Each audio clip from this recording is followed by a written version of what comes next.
Hello everybody, this is our fourth installment of the Concrete Matter Instagram TV series coming from to you from our headquarters here in Amsterdam.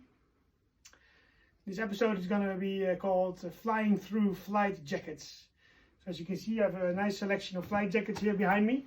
It's a topic that's very dear to my heart. I'm a big aviator fan. I like to go to old shows to see the actual birds still flying. And it's super nice to have a collection here that I'm going to walk you through. Quick note, if you're looking at this Instagram TV, below the feed, there's actually the products that we're talking about, so you can quick access them to our website, the ones that we have.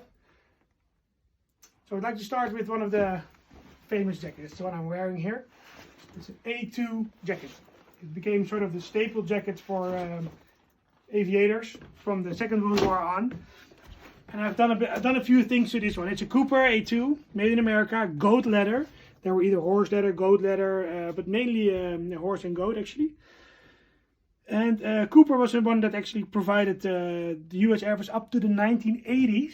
Because even into the 1980s, the US Air Force still sort of recognized the strong aesthetic and I guess bravado value linked to this jacket. And then again, you know, dating back to their high time in the Second World War. The jacket I've done is one that would have been worn by a squadron called the Burma Banshees. They were actually a member of the Flying Tigers stationed in Burma. And they were responsible for protecting the hump. The hump was basically the flight from Burma into China. The Imperial Air Force of Japan was compromising that flight because there was lots of cargo going back and forth. And the Burma Banshees, they had a cool emblem. You see it here. It's a bit graphic, but they had on their P-40 Warhawks, they painted the nose of their birds with a big skull and the exhaust pipes coming out of the eyes, basically to scare off the Japanese. So when they were flying, they had a very impressive thing going on with their planes. And this is a special patch designating the Burma Chinese theater of war. And there should be a decal here with the US Air Force, but I haven't had time yet to put it on. But I also put inside here is what they call a bloodshed. It's a replica, you can still find the more original maybe, but it's a thing that they would sew in there. In the beginning they would also have it on their backs, but if you get downed and you still wear your jacket, you're a bit of a shooting target because you're so bright. But what this bloodshed actually says in a few native Southeast Asian languages is, please take me back to the Allies, I'm a friend of yours, you'll be treated right, and they basically help the person who ever wears the jacket back to safety. So this is an A2 jacket. They came in various shades of brown, beige, red. This is a replica made in Germany. Cheap leather. And even this sort of russet almost color, you would see them. The typical fit of an A2 is on your waistband. You'd rather have a jacket that's slightly smaller than bigger. Especially a flight jacket, it's nice if it's more fitted. For some reason that's the look. That's also the look you'll see into the 90s and the Top Gun and the bomber jacket. It's okay to have it a bit more high and fitted. The A2 has a leather collar, two front patches, and it's a rather plain jacket in the sense that there's not a lot of extras. There's no internal pockets. There's of course the epaulettes where you can put your ranks on, and it came in many different colors and tones. Here we have a black one, also nice. Russet interior, also made in the USA by US Wings. They still do a very good job with their, can you see it, with their replicas. This is something they've added, pocket warmers, but it's not on the original jacket. So yeah, there's some liberty taken with the design. But the A2 jacket, the Cooper that I showed you is basically the staple. So the A2 jacket was mainly worn in the European and North African and Southeast Asian theater of war, but the US Navy operated mainly in the Pacific, and that's where they wore this jacket. It's the G1 flight jacket. It has a very thick mouton collar. It has these different types of pockets.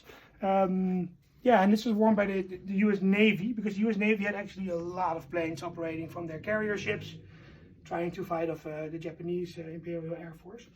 And slightly different design. With the A2, the back is always one piece, and with the G1, you sometimes see that it's done in several pieces. Another nice example. Cooper again. And also this G1 jacket was issued into the 1990s to the US Air Force, the US Navy Air Force. An amazing one by Scott, made in the USA. Already worn in, broken in, which gives it a nice subtlety, but it's a rather expensive jacket if you need to buy it new. This one has a removable liner. And yeah, it's a badass type of jacket. They just look so good when you wear them. Another thing specifically with American flight jackets, you can see it here on the cover of this amazing book. What they would do is they would decorate the back of their jackets, sort of commemorating the unit that they're in, the plane that they're in. And it's something you only see with the US Air Force. The Brits don't do it, the Germans didn't do it, but those funky Yanks from the States, they were a bit more, I don't know, happy-go-lucky, or how you want to call it.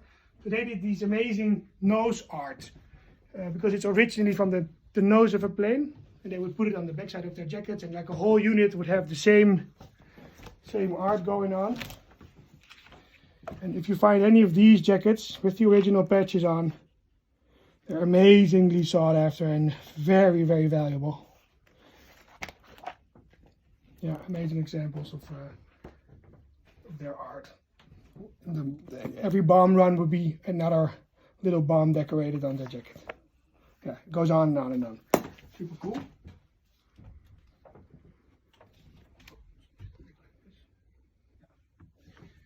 So after the Second World War, we came into the Vietnam conflict, where the Air Force really reinvented the flight jacket. Here we have a very special Alpha Industries one, and this is called an N2b Parka.